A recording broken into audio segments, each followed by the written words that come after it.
Imagine a world where beauty pageants and politics collide, sparking intense debates and controversies. This is exactly what happened in 2012 when Olivia Culpo won the Miss USA pageant, which was owned by none other than Donald Trump.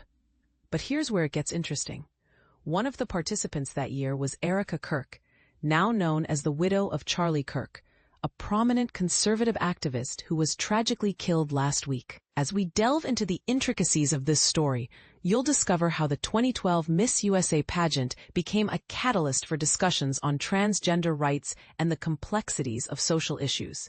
And this is the part most people miss: how the pageant's outcome and the subsequent events that unfolded would go on to shape the conversation around these sensitive topics. But before we dive into the details, let's take a step back and examine the events that led up to this pivotal moment. The 2012 Miss USA pageant was a significant event, not just because of the contestants, but also due to the fact that it was owned by Donald Trump, who would later become the President of the United States. The pageant featured several talented contestants, including Olivia Culpo from Rhode Island and Erika Franzve, also known as Erika Kirk. Now, let's fast forward to the present day, where we find ourselves grappling with the aftermath of Charlie Kirk's tragic death. The incident has sparked a wave of discussions and debates, particularly surrounding the topic of transgender people and mass shootings.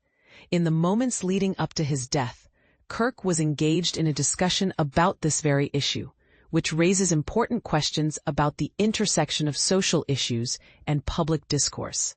As we reflect on the 2012 Miss USA pageant, it's essential to consider the context in which it took place. The pageant was a platform for contestants to showcase their talents, intelligence, and beauty, but it also became a catalyst for discussions on sensitive topics like transgender rights. During the pageant, Olivia Culpo was asked a question about transgender women participating in the competition, and her response was both thoughtful and insightful. She acknowledged the tradition of natural-born women participating in the pageant, but also recognized the importance of inclusivity and acceptance. Her answer was praised by Donald Trump, who commended her for tackling a tough question with grace and poise. But here's the controversy.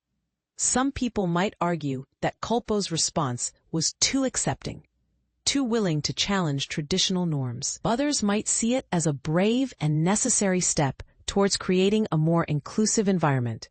As we navigate these complex issues, it's crucial to consider multiple perspectives and to approach the conversation with empathy and understanding. So what can we learn from the 2012 Miss USA pageant and its aftermath? How can we use this event as a catalyst for meaningful discussions and debates? And what role should public figures like Donald Trump and Olivia Culpo play in shaping the conversation around sensitive topics? These are just a few of the questions that come to mind as we reflect on this fascinating and complex story. As we move forward, it's essential to prioritize empathy, understanding, and inclusivity, even in the face of controversy and disagreement. So we ask you, what are your thoughts on this issue? Do you think that transgender women should be allowed to participate in beauty pageants? Should public figures like Donald Trump and Olivia Culpo use their platforms to shape the conversation around sensitive topics? Share your thoughts and opinions in the comments below, and let's continue the conversation.